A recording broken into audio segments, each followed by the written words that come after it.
राम राम आप सभी को। सत्तर सदगुरु जी हमारे को पंजाबी में बहुत अच्छा ज्ञान देते हैं। तो मैंने उसको लिखा कि आपको शायद जिस जिसको समझ आया हो उसको और अच्छे से हिंदी में व्याख्या करके बता रहा हूँ मैं। क्योंकि जो मंडल है वो वृथा है, मतलब नाशवान है। जितना जीव जंतु इसमें है वो सब नाशवान है। सब किसी ने यहाँ पे रहना नहीं, सभी ने वापस जाना है जहाँ से हम आए हैं। जात पात अलग अलग है हमारी, लेकिन सबने कहाँ जाना है? शमशान घाट जाना है या कब्रिस्तान जाना है। अगर अच्छे कर्म करेंगे तो अच्छा फल मिलेगा। और हमारे कर्म अच्छे क्या है कि आस पड़ोस की सहायता करना, सत्संग में आना, कथा में आना, माता की चौकी में आना, ये सब अच्छे कर्म। एक बार भी मालिक का नाम नहीं लेता जो घर में अपने एक बार भी मालिक का नाम नहीं लेता। मालिक कौन है? राम जी, कृष्ण जी, सतनाम, वाहिगुरु, ये सब नाम है। आप अगर इसका नाम नहीं लेते तो आपका जीवन व्यर्थ है। गुरु की सेवा करो, नाम जपो, तो यम तुम्हारा कुछ नहीं बिगाड़ सकता। फिर गुरु की सेवा करो, नाम जपो, तो जो यम क्या है? यमराज, वो भी तुम्हारा कुछ नहीं बिगाड़ सकता। हम सुख में रहेंगे। सुख में कैसे रहेंगे? सुख में रहना ये नहीं कि धन दौलत, अच्छे कपड़े, सुंदर सजावट। सुख वो है कि हमारे बच्चे, हमारा परिवार एक दूसरे के साथ बहुत अच्छे से रह रहे हैं। हमारी पड़ोसियों के साथ भी अच्छी बोलचाल है, हमारी रिश्तेदारियों में भी अच्छी बोलचाल है, तो वो सुख। सुख पैसा नहीं है कि आपके पास पैसा है, जेवर है, धन दौलत है, अच्छे कपड़े, उसको सुख नहीं बोलते। सुख उसको बोलते हैं कि आप कहीं भी आ जा रहे हो, आपको मान सम्मान मिलता है, आदर सत्कार मिलता है, तो वो सुख है। जिसका समय निकल गया, नाम नहीं जपा, तो दुनिया में आते जाते रहो। फिर आपकी उम्र बचपन में 10 साल, 12 साल, 15 साल आपने ना मंदिर गए, ना गुरुद्वारे गए, कहीं भी धार्मिक स्थान में नहीं गए। बड़े हुए, शादी हो गई, बच्चे पैदा हो गए, तब भी आपने कोई नाम नहीं जपा, किसी कथा कीर्तन में नहीं गए, सत्संग में नहीं गए, तो क्या हुआ उसका? उसमें क्या हो गया कि आपका संसार में आना जाना लगा रहेगा। नाम की कमाई करोगे तो गुरु की जोत से मिलन आपका होता रहेगा। आप आंखें बंद करोगे तो गुरु की जोत क्या होती है कि आपको आंखें बंद करके सोते हुए भी कभी भी प्रभु राम, कृष्ण जी, सतगुरु जी के दर्शन होते हैं, तो आपसे बड़ा भाग्यशाली, आपसे बड़ा कर्मों वाला इंसान हो ही नहीं सकता। इस संसार से नाम के कमाई, सेवा करना, तो इस संसार से छुटकारा मिलता है। इस संसार से छुटकारा आपको तभी मिलेगा जब हम नाम की कमाई करोगे। नाम की कमाई क्या है? राम नाम का जाप, कृष्ण राधा का जाप, या कोई भी जिसको आपने गुरु माना, उसने आपको नामदान दिया, तो नाम की कमाई करोगे तो आपको आना जाने से छुटकारा मिलेगा। नहीं तो फिर दोबारा से आपको यहाँ पे आना जाना पड़ेगा किसी न किसी रूप में, किसी अशुद्ध रूप में, किसी कीड़े के रूप में। दोबारा आपको जन्म लेना पड़ेगा। जन्म मरण चलता रहेगा आपका। तो नेक बन, बेदर्द ना हो, स्वार्थी नहीं होना चाहिए। जानो तो सभी में, फिर आप नेक बनो, स्वार्थी मत बनो। स्वार्थी का होता है अपने स्वार्थ के लिए जीना, अपने लिए जीना चाहिए, अपने बच्चों के लिए जीना चाहिए। अपने बच्चों के लिए भी क्या जीना, अपने बच्चों के लिए भी हम नहीं जीते। हमारी बेटी की शादी हो गई, हमारे बेटे की शादी हो गई, तो वो अपनी पत्नी के साथ चला गया, वो अपनी पति के साथ चले गए, तो आप कहाँ रहे? आप रहे तो अकेले के अकेले ही। तो इन सब बातों को ध्यान आपने रखना है। नाम जपो, सत्संग में आते रहो, और प्रभु का जितना जाप हो सकता है सुबह शाम, अगर 5 मिनट भी आपने कर दिया तो आपसे गुणवान व्यक्ति कोई नहीं है, आपसे अच्छा इंसान कोई नहीं है। तो आपने इन सब बातों का ध्यान रखना है। कोई कहे कल करूँगा, कल कहे कल कर, फिर कल दोबारा कल करूँगा, तो ये कल कल कल में आपकी ज़िंदगी बीत जाएगी, लेकिन आप नाम नहीं जप पाओगे। तो नाम आपने आज से ही जपना शुरू कर दो।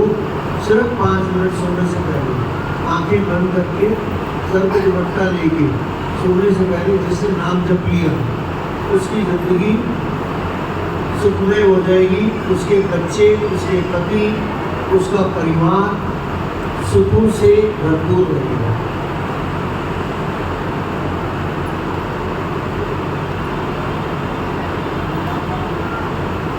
मालिक को बिसरना नहीं।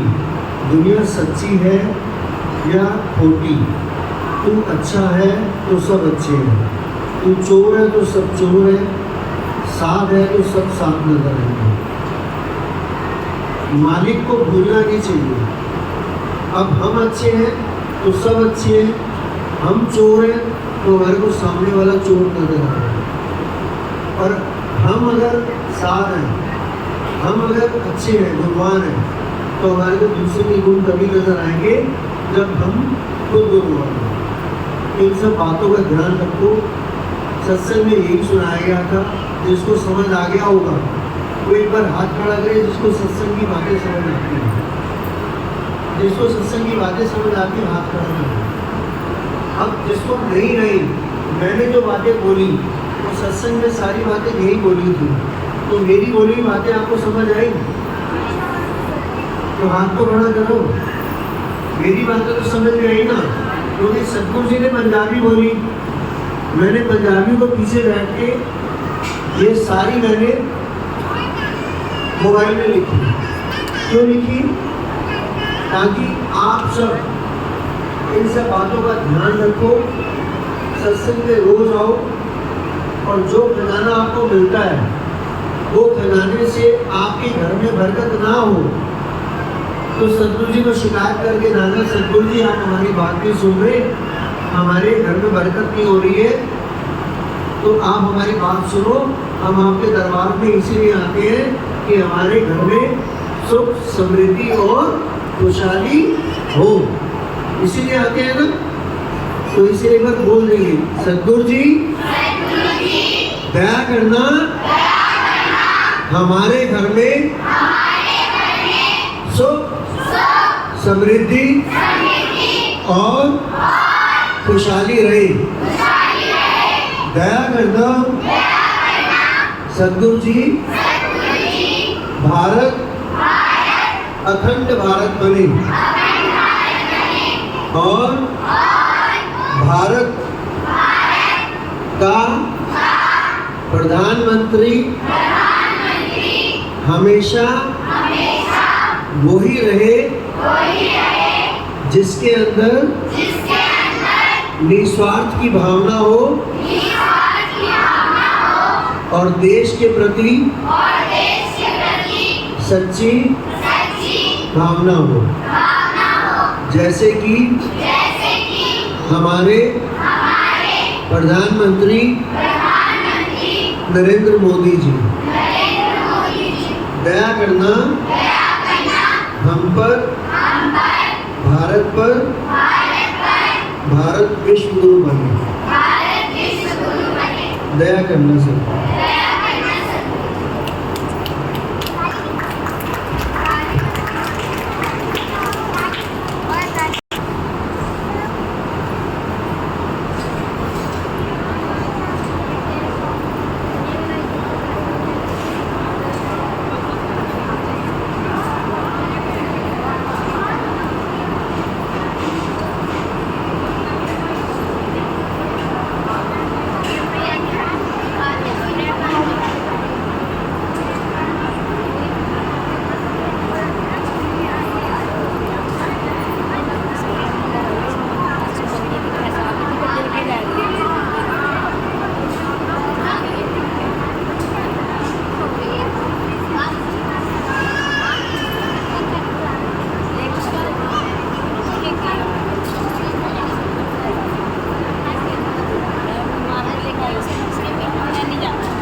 डालो इसमें, डाल दो डाल दो।